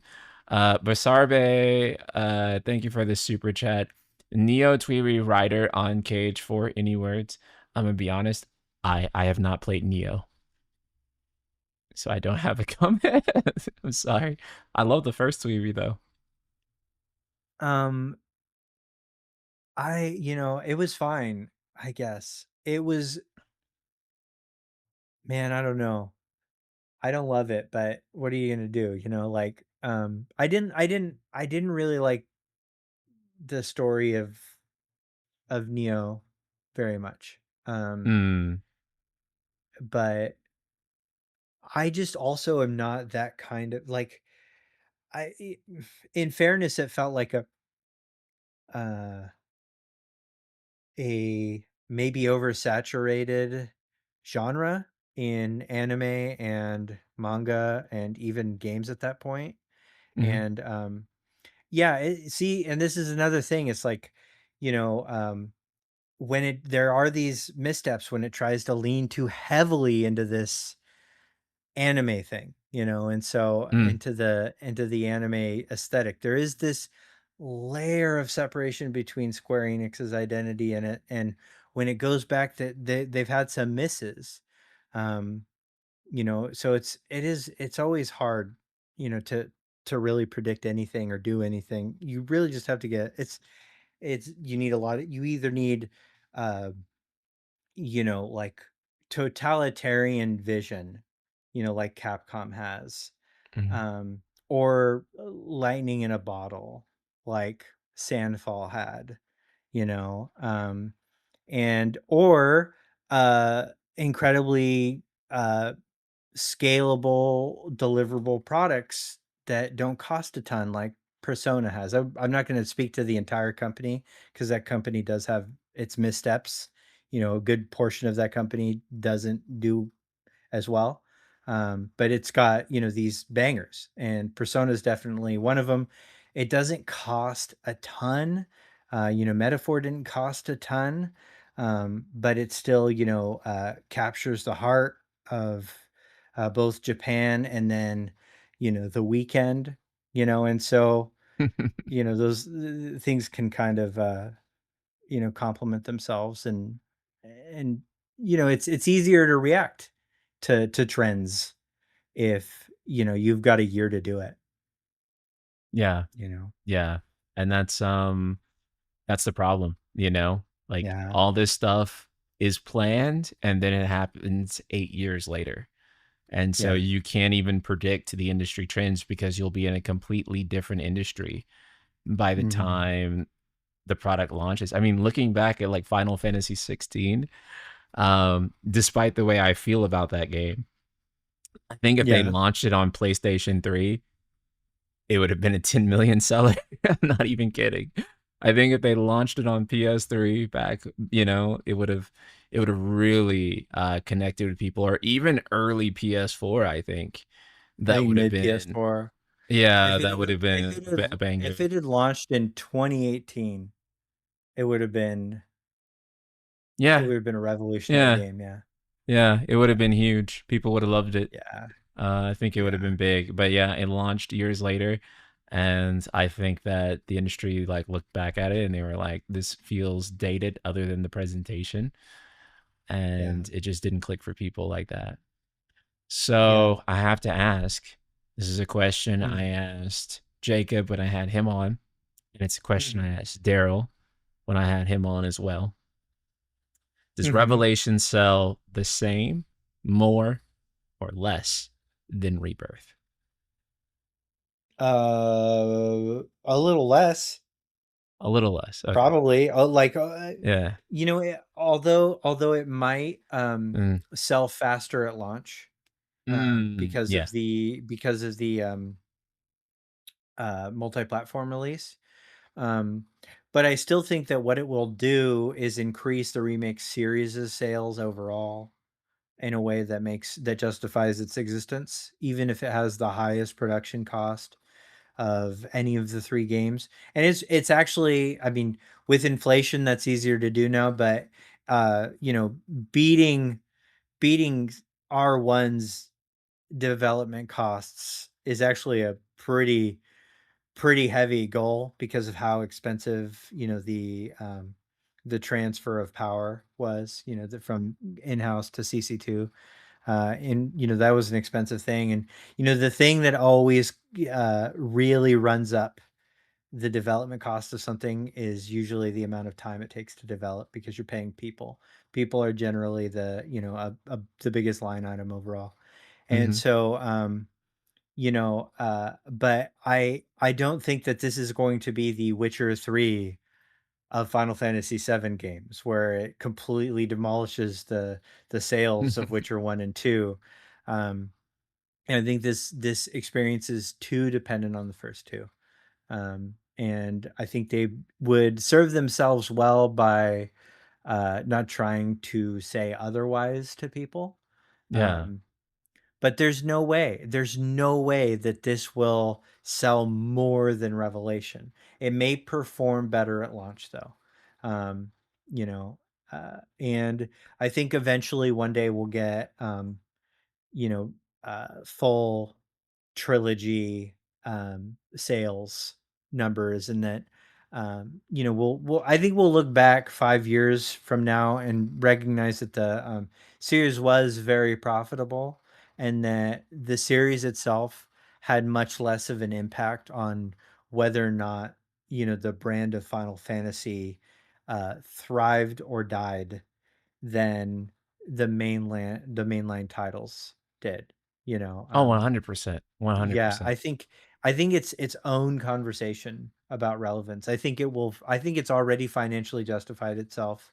But in terms of brand identity, I don't think it's going to have a negative impact at all on what Final Fantasy is to people. And that's ultimately going to be a conversation that we have to have. Um, when I think the make or break title of the brand comes out, and that's whatever the next main one is, you know, whether it be D- 17 or, you know, Final Fantasy. Yeah. Whether that's a 17 has so much weight on it in that sense. Because Mhm. if 17 is even remotely perceived in the way that 13, 15, and 16 were, I feel like it's vaguely over in terms of like FF as we currently know it. I can't I would yeah. argue even 12. I would argue even 12 Yeah. belongs Yeah, in this. probably even 12's level of controversy would like probably decimate it. Yeah. I legitimately don't know what they do. Like I have ideas about what I want and what I think people want, but even then, I feel like when you actually turn that into a real product, and then 5 or 6 years or now from now, whenever it actually launches, or hopefully it's not that long. My assumption is that it went into development a year before 16 launched because that seems to be the pattern that they've had going on. But it completely different industry, completely different desires, um, different people in some cases as people Mhm. age up into the industry and some people age out. either due to Yeah. death, illnesses, just getting old, having kids, and not having Yeah. time for gaming, whatever. Um, and so there's just like there's so many different things that they can do, but I think they have to come up with something that probably is not going to polarize half their audience against them, and then have the other half be like, "What do you mean this is the best thing ever?" And this is the same type of cycle that we've been going in over and over and over again, where the next Final Fantasy has to kind of come in and be like an apology for the rest of modern Final Fantasy before it ends up joining the collection of controversial modern Final Fantasy games, right? Right. 13, like 13 was kind of the apology for people that didn't like 12, and then It was. 15 was the apology for people that didn't like 13, and then 16 was the apology for people who didn't like all the other titles, and then Yeah. That didn't like Final 17, Fantasy. Yeah. right, and now 17 Yeah. has to be the apology for people that didn't like 16. Yeah. And it's Yeah. just like, where does it end, man? Where does it end? And also like, an apology to people that, don't want them to just make Expedition 32, like there, it's gotta like, it's a really impossible balance. Like Final Fantasy still does have to be, like we've had this conversation before, and I think we had it with Mike of Resident Arc, and like talking about what kind of restaurant is Final Fantasy, Yeah, um, and and I think Jacob has said something like this too, that like the best is the brand, right? Has to be the best, and so that puts it as like a Michelin star restaurant. And the thing about Michelin star restaurants is they often don't have menus, and right, so you're really beholden to whatever you're being told you're going to get. And so they can decide to move away from that, for a while, which is what Konami did, and so we get some remakes that fund more experimental things like Silent Hill F, which in my opinion was a better game than Silent Hill 2 remake. based. But certainly, you know, sold less, and I have a prediction that Final Fantasy Resonance is probably going to financially outperform Final Fantasy 16, Mm. and maybe not sell as many, but it'll outperform because its budget's lower, etc. You know, and that incentivizes this kind of lack of taking and stuff like that, and um, you know, um, and also it feels very reactive, and it changes what our idea of Final Fantasy is, from being the best to the turn-based origin of most of the anime fantasy anime we see now. Right. Like that's really all that it becomes at that point. And so I hope it doesn't become that. I hope 17 is something that's so weird and different and challenges the form. If but if not, I'll just look to Toby Fox, because if you guys haven't played Deltarune Chapter 5 yet, it completely demolishes the very notion of what game making is in the most creative and interesting way. And you know um I would like there to be a space for AAA and big gaming companies to take risks like that again too soon, but I just don't see it happening. I just don't. Not Mm. in our economy. 100%. 100%. Um, I, and maybe this sounds crazy to people, Mm-hmm. I want it to be a form pushing title, like you mentioned, and I kind of want it to be the latter part of what you mentioned, which is something that kind of evokes the gameplay and aesthetic soul of Final Fantasy. Like I wanted to like Mm-hmm. do both of those things at the same time. Yeah. Actually, a great example of that would be the 7R's gameplay. Like 7R series Mm-hmm. gameplay is something that Yeah. I feel like is very new in the broader spectrum of action games. There's really no other action game that plays quite like the 7R games do. At the same Yeah. time, the soul of that game is still Final Fantasy VII's gameplay. And so I Yeah. feel like there's a way to introduce something revolutionary gameplay wise that also doesn't abandon the essence of what that game is about. Another example of that for me, and some Zelda fans may disagree, but they're wrong. I think that kind of the Breath of the Wild, Tears of the Kingdom games are still fundamentally at their core about like the essence of what Zelda is, but they're also brand new video games that are quite different from the previous 3D Zelda games. But when you play it, it's still Zelda at its core. It may not be like your favorite brand of Zelda, but it's like undeniably Zelda in a deep way. And so that's what I would want Final Fantasy 17 to be. I would want it to be Yeah. something that is deeply Final Fantasy, but it achieves being deeply Final Fantasy in a way that has not been seen before. And that Yeah. sounds vague, and it is vague, but Yeah, it's to but that's say what we that, need. yeah, Yeah. right. But that's what we Yeah. need, right? Yeah. Yeah, Um, we need $1 million in a pony. I mean, like, I hate to say it, but we're really close to lightning in a bottle territory. Like, right, that's really what we need. And that's, I mean, nobody expected Breath of the Wild to be the next iteration of Zelda when it came out. right. Zero people. And I was at a point too where I was kind of like getting maybe like a little bit bored of Zelda after Yeah. Skyward Sword. So I didn't check out Breath of the Wild for years. Yeah. I refused to touch it. Even with people saying it was like it's a very different game and it's moved forward from the original Zelda formula, I was so burnt out by the time I got the Skyward Sword of Zelda's a 3D Zelda's formula that I was kind of just like, I don't even care anymore, man. Yeah. And then eventually I got around to playing Tears and I got around to playing Breath of the Wild and I really enjoyed it, but it took a very long time for me Yeah. to do that because they rode on that formula for so long. Barasabe, thank you for the super chat, or Barsabe. He says, how do you feel about Nojima as the story composer? I assume you mean scenario writer. I love Nojima. For 17 Kingdom Hearts 4 or for He didn't 7? specify. I just Okay. assume, like, in general. How do we feel Um, about him?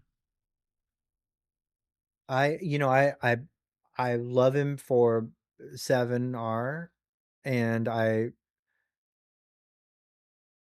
but I'd be totally okay for them to mix it up a little with 17. Mm-hmm. Wouldn't be terrible if they got Ishikawa. But Yeah. I wouldn't I but and as far as Kingdom Hearts um as far as Kingdom Hearts 4 goes, I know that we've got the, Twitter. One thing I'll say about what Kingdom Hearts writing is that the writer's responsibility is to try and synthesize very wide artistic story brushstrokes given by Nomura and turn them into something that um, makes sense to the rest of us, right? And that's a really hard job. And I do think that of all the people that have had the responsibility of doing that, Nojima has been the best. Yeah. I think Nojima's got the best way of translating Nomura into something that's Mm. more, yeah, Yeah. Like, you play, like, lingual. Kingdom Hearts 1 and 2, where he was the Yeah, writer on it, and then you play the subsequent Kingdom Hearts games. And I think it's like, it's so weird because it's like the most abrupt yet subtle writing change, like change in like the actual writing staff that I've ever seen. Because on the surface, it looks like it's just more Kingdom Hearts, especially when you transition over to like Birth yeah, by Sleep and Dream Job yeah, Distance. And that, but like as you go through the scenes and like the dialogue and like all these other things, you kind of realize that like the feel of Kingdom Hearts 1 and 2 evaporates. and it's so subtle that you really don't notice it until you really start to dig into, like, hey, these scenes used to be like a little bit more snappy, a little bit more playful and fun, and their own unique way that was separate from how the games are doing it now. And it's not even necessarily to say that I think that everything after Kingdom Hearts 2's story is bad, but I just think that, like, there was a certain way that Nojima did it that I don't think subsequent Kingdom Hearts games, writing wise, have, that make it as um, fun to watch the scenes, the scenario writing itself, that is, and um, as just engaging and accessible as the way Nojima was able to make some high level Nomura concepts work in terms of the Yeah. actual story in a Yeah, compelling I way. agree. Yeah. Yeah. So Yeah, I think I they're think good. he's really good. Yeah. They're good. Yeah, they're an overall good combo, and I would say even even the parts that you can really tell are Nojima in Stranger of Paradise do this. I know it's all buried because the game's main scenario is actually written by somebody else, but there's all these little lore bits that you can tell, oh yeah, this feels like the way that Nojima wraps up lore, and it's very got a very distinct translation of Nomura's thought process. So yeah. Yeah, which is why Versus 13 would have been so awesome, because we would have had both of them Yeah. together again. And Yeah. yeah. Yeah. So you know, last thoughts really quick with Final Fantasy Resonance. How are you feeling on that title? uh I am I feel very good about the fact that they have like I feel like it represents them uh being kind to their consumer uh by one salvaging a dead um gotcha title, utilizing um art real art that was made, Hmm. by people, by paid artists that, put blood, sweat, tears into a mobile title. And I feel really good about, using those parts of the buffalo, so to speak. And, Hmm. um, so I, from a, a artistic integrity perspective, I really like that. I do, uh, feel some kind of way about the fact that it's had to come to that, but we're where we're at, and I'd rather them start making good decisions than continuing to make wrong ones. As far as the actual thing, I will say, like, chapters 1 and 2 of Brave Exvius were really good, so I'm like excited for this. um all of the I I don't love HD 2D in general. I will be honest, I don't love it. There's been two exceptions to that for me, and they're not the Octopath games. I don't like the art style of Octopath, but I love the Octopath games. I actually really like the DQ uh, HD 2Ds a lot. Yeah. Um, and Adventures of Elliot is good in its own different way, but not visually. And so I will admit that I j- I don't hate this, but I do wish, um like, I hope that this isn't a precedent for a bunch of demakes that they're gonna make. Like, I don't want this kind of to be, um I don't want the only types of games they make to be HD2D, as these are our double A titles, and then they focus on, the big triple A's that are just within the main line of Final Fantasy. Or like, I'll be honest, here's what I'm really getting at. My biggest fear with Final Fantasy Resonance is that it is going to create a precedence for an HD 2D remake of Chrono Trigger, which is my biggest fear. Yeah. I do not want an HD 2D remake of Chrono Trigger. Hmm. I want whatever, if they redo Chrono Trigger, I want it to either be like a remaster just to make it as accessible as possible, kind of like what they did with uh uh Tactics, Oh, okay. Yeah. or a real remake. I don't want the HD 2D style to touch that. I've got a real 100%. bad feeling about that. And so, if it turns out that that's how it is, that's how it is, but I'm going to be personally disappointed. And that is my only gripe with Final Fantasy Resonance, is that I'm afraid that its success would set a precedence for a Chrono Trigger remake in HD 2D. If Chrono Trigger Remake doesn't look like Dragon Quest 11, I don't see a point, personally I speaking. agree. I Yeah, agree. like Yeah. I was just like let it rest. Like Yeah. like I just don't see any point of making that title in HD 2D. Yeah. Um yeah, you can just port it, do a pixel remaster of it, but an HD 2D Chrono Trigger, like, for me is just like so besides the point. I can't even I just don't even see like what that even adds at all. Like, what do you have against HD 2D? Nothing. I just feel like if you're gonna remake Chrono Trigger, then like, or you mean maybe what Clarke has against it? Um, I kind of feel in like the same along the same lines as him though too. Resonance to me is like the best looking HD 2D game by a mile. I like the way the Dragon Quest games look, but I'm actually also not a huge fan of the way Octopath looks. I feel like it looks like kind of in a lot of scenes washed out, kind of. It's not as vibrant looking.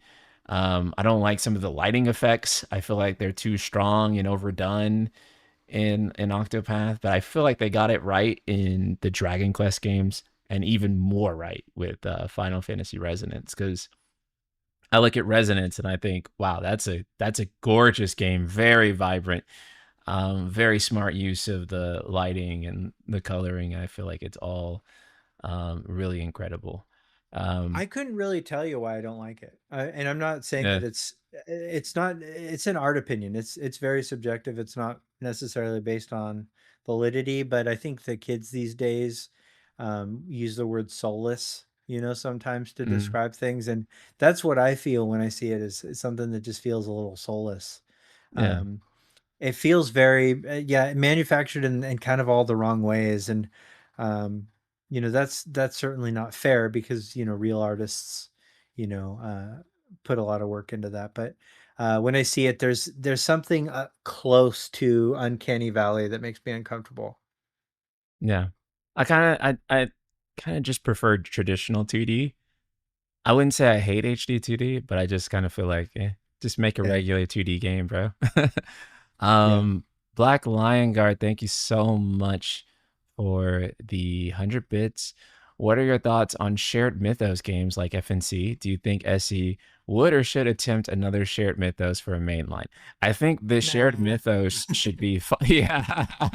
Yeah, I agree. I think the shared mythos is called Final Fantasy, and that should be the shared mythos, and they already kind of have Yeah. that, and yeah. I don't. Yeah, I think one thing that you cannot remove from the identity of Final Fantasy is anthology. Mhm. It's an anthology style of game, and that is something that it gives it more. It's a very double-edged sword, the fact that it's anthology, because there are freedoms that it grants you, but also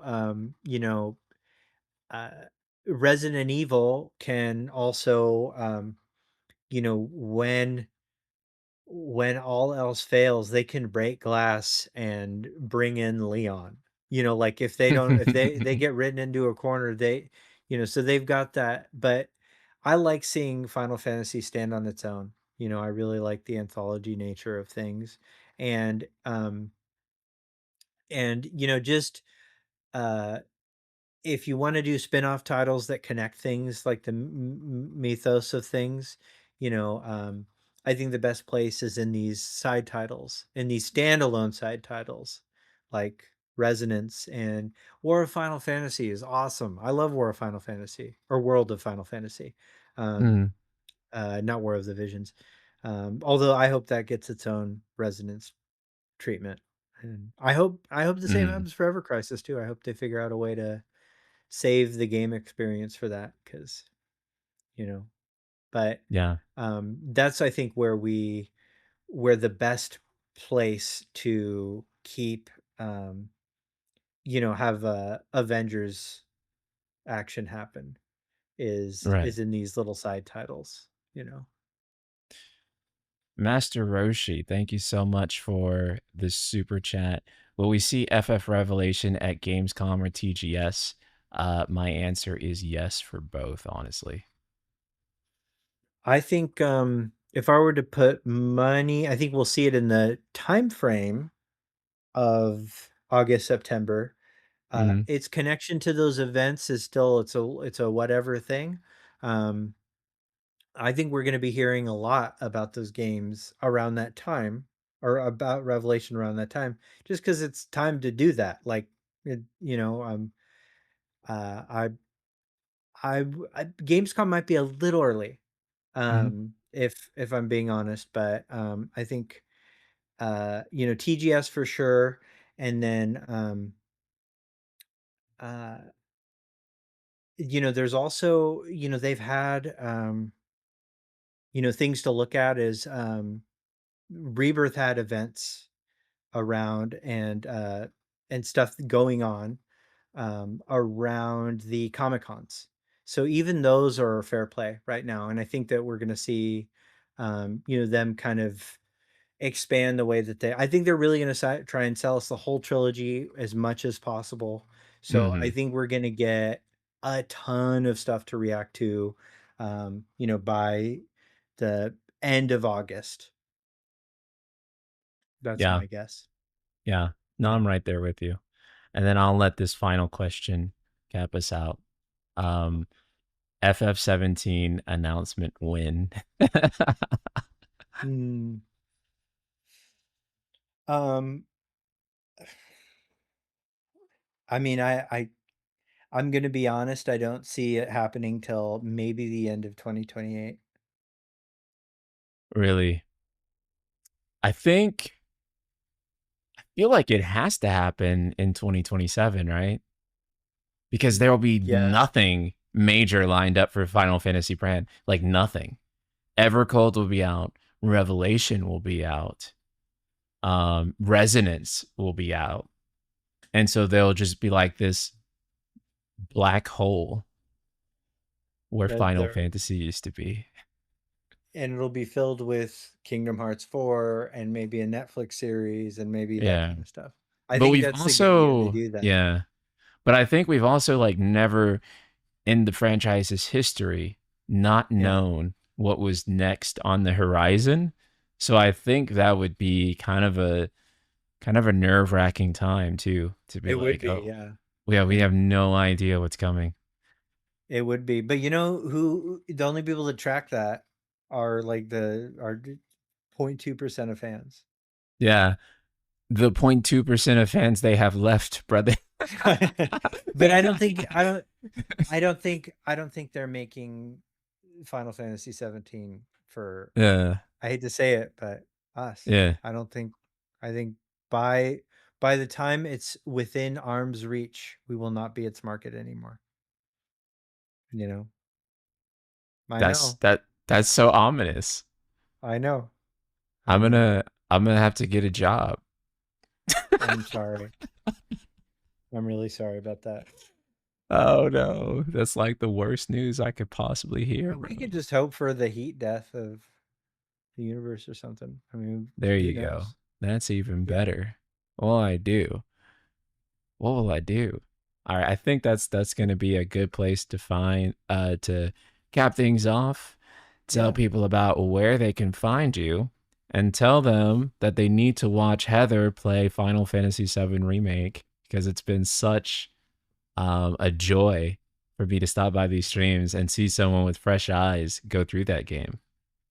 Yeah, that is fun. And so yeah, you can find my channel links. It's just Schrodinger's Baby Seal at the different stuff. Schrodinger's Baby Seal at YouTube and at Twitch, and I'm trying to be live on both.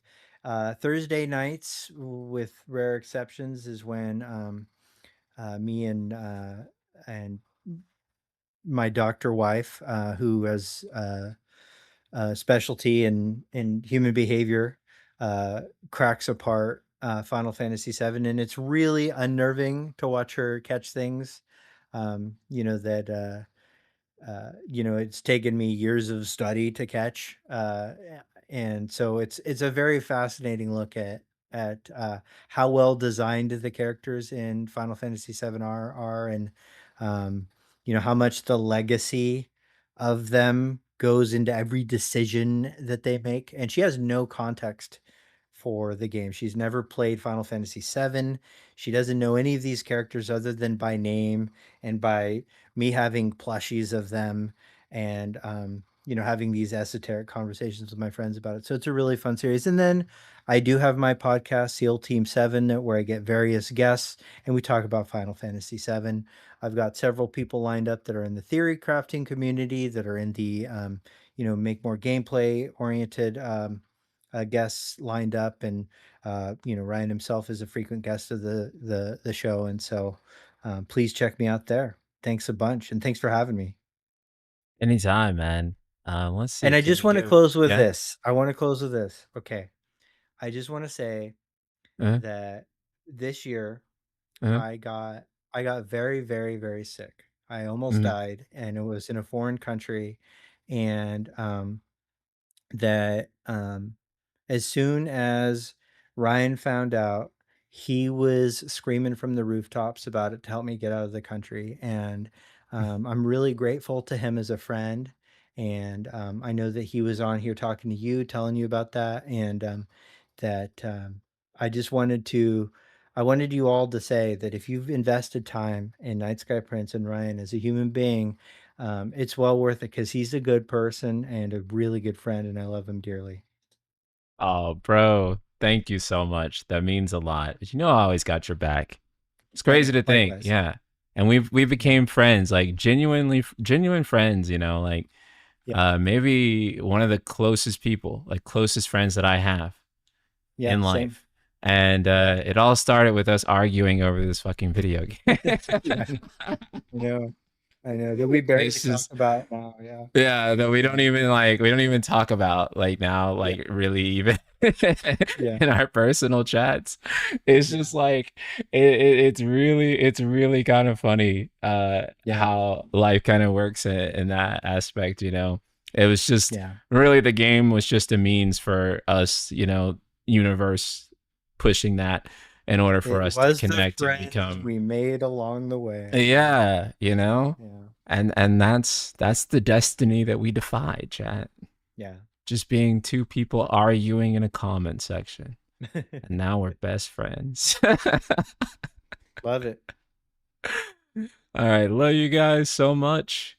If you're on Twitch, we'll raid Curious Joy, our good Yeah. friend, and if you're on YouTube, I still think they don't have a fucking raid feature, so They that's do, really but it's very hard. yeah. Yeah, we'll figure it And out. that sucks. Yeah. All right. Love you guys so much. Take care. Bye, guys.